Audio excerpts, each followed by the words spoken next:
Fadime'den Püf Noktalar Mutfağımdan herkese merhabalar. Kitap gibi açılıp sayfa sayfa katları sayılan bu güzel katmerin bütün sırrı yağlanmasında. Tarifimiz için başlayalım.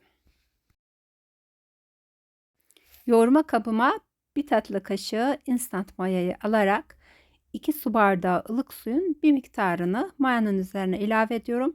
Spatula yardımıyla mayanın açılmasını sağladıktan sonra kalan sularımızı ilave ediyorum. Arkadaşlar unutmayalım. Mayalı katmer olacağı için suyumuz muhakkak ılık olsun. Dilerseniz bir su bardağı süt, bir su bardağı su da kullanabilirsiniz.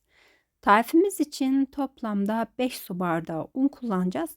Unun önce bir miktarını karışıma ilave edip spatula ile iyice karıştırıyorum ve ardından kalan unu ilave ediyorum. Üzerine de bir tatlı kaşığı tuzu ekliyorum ve hamurumu toparlamak için elimi kullanıyorum.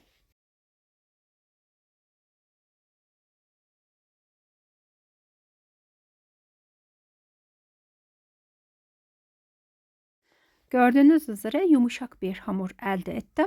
Hamurumu yoğurma kabında bir süre yoğurduktan sonra un serpmiş olduğum masama hamuru alıyorum ve yaklaşık 3-4 dakika boyunca ara ara un serpiştirerek hamurumu iyice yoğuruyorum.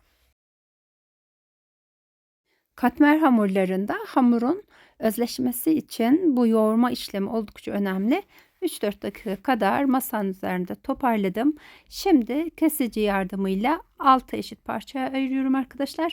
Hamurumuzdan toplamda 6 bez elde etmiş olacağız.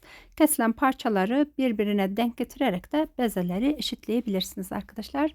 Toplamda 6 adet bez oluşturacağız. Dikkat ederseniz hamurumuzu hiç dinlendirmedik. Hemen bezeleri oluşturduk. Un serpmiş olduğum tepsimin içerisine bezeleri alarak üzerine bir poşetle kapatıyorum. Bezelerimiz burada 10 dakika kadar dinlensin. Güzel açılmasına sebep olur. Biz de o arada yağ hazırlayalım arkadaşlar. Ocağın üzerine aldığım tavaya 2 yemek kaşığı sade yağ. Yani tereyağı eritilip tortusundan ve köpüğünden ayırt edilecek. Biz Kars'ta bu yağa sarı yağ diyoruz arkadaşlar.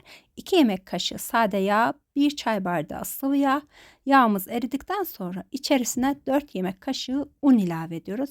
Arkadaşlar burada dikkat edilmesi gereken bir nokta, aşırı kavurmayacağız un içerisinde. Yarım dakika kadar unu yağla birlikte karıştıracağız. Bu süre yeterli. Ocağımızın altını kapatacağız. Un serpiştirmiş olduğum masamın üzerinde bezemi açmaya başlıyorum. İlk etapta bolca un serpiştiriyorum. Çünkü hamurumuz yumuşak bir hamurdu. Yufkanın boyutu büyüdükçe elimizden geldiğince az un serpiştirelim.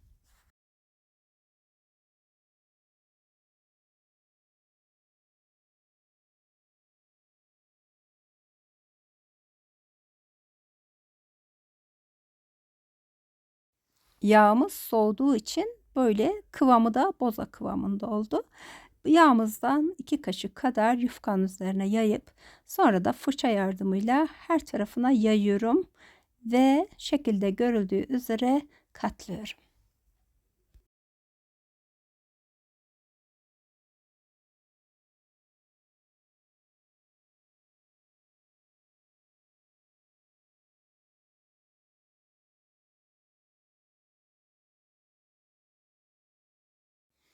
İlk katmer hamurum hazır oldu. Şimdi bir kenara alacağım. Üzerine poşet örteceğim. Bütün katmerlerin açma ve katlanma işlemleri bitene kadar poşeti katmer hamurların üzerine kapalı tutalım.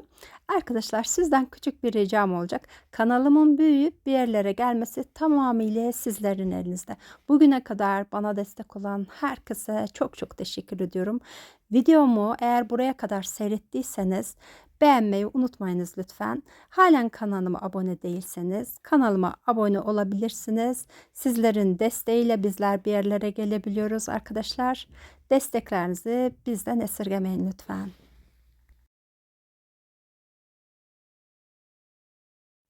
Unun yağın içerisinde yarım dakika kadar kavrulması tamamıyla kendime ait bir fikir. Eminim daha önce hiçbir kanalda seyretmemişsinizdir.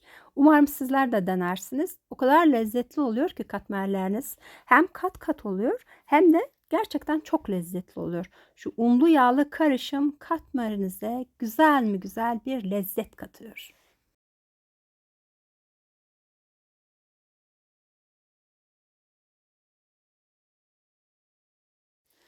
Son olarak en son katmer yufkamı da açtım. Bakın görüyorsunuz arkadaşlar. Malzeme listesini bile hazırlarken hiçbir şekilde israf olmamasına dikkat ediyorum. Ölçülerim tamdır. Göstermek istedim. Bakın yağlı karışım da tam olarak denk geldi.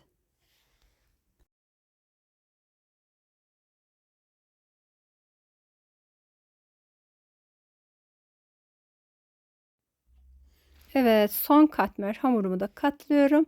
Masamı sildim. Şimdi arkadaşlar ilk hangi katmer hamurunu hazırladıysak onu açmakla başlayacağız. Oklavayla birkaç yerinden dokunuş yapıp ardından üzerinden geçiyorum.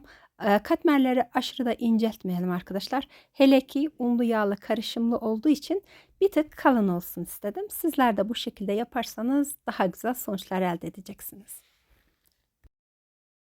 Ocağın üzerine almış olduğum tavama bir tatlı kaşığı kadar sıvı yağ ilave ediyorum ve yağı tavanın her tarafına yayıyorum. Katmer pişirdiğinizde tavanızın taban kısmının kalın olması katmerlerinizin içerisinin daha güzel pişmesini sağlayacak.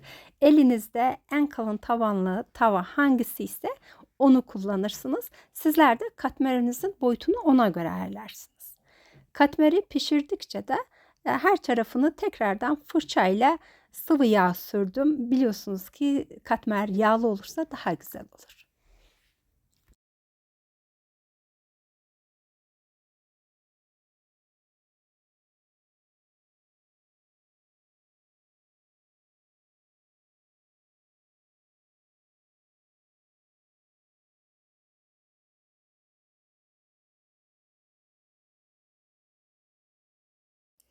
Bir diğer katmer hamurumu da oklavayla şekillendirdikten sonra yağ almış olduğum tavamın içerisine alıyorum. Eğer tavanızın taban kısmı ince ise ocağın ateşini kısık tutun ki katmeriniz yavaş yavaş pişsin. Yavaş yavaş kabararak pişerken dış yüzeyi güzelce kızarır. İçi ise içini çeke çeke pişkin bir hal alır. Pişme süresi de önemlidir. Kontrollü bir şekilde ara ara çevirerek yağını da fırçayla sürerek katmerlerinizi güzelce pişirebilirsiniz. Bakın katmerimiz o kadar güzel oldu ki piştikçe böyle kat aralıkları kabardıkça oluşmaya başladılar bile.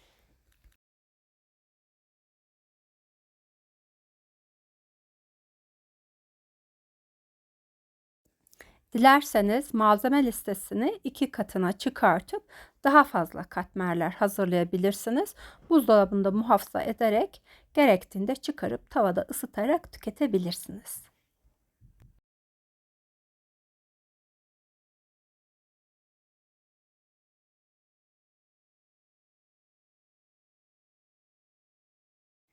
Yumuşacık katmerlerimiz yenmeye hazır. Kat kat katları sayılan katmer tarifini deneyeceklere şimdiden afiyet olsun diyorum. Bu güzel tarifi sizlere sunmaktan mutluyum. Fadime'den bugünlük de bu kadar. Başka bir günde yeni bir lezzetle tekrardan görüşmek üzere. Sağlıcakla kalın. Hoşça kalın.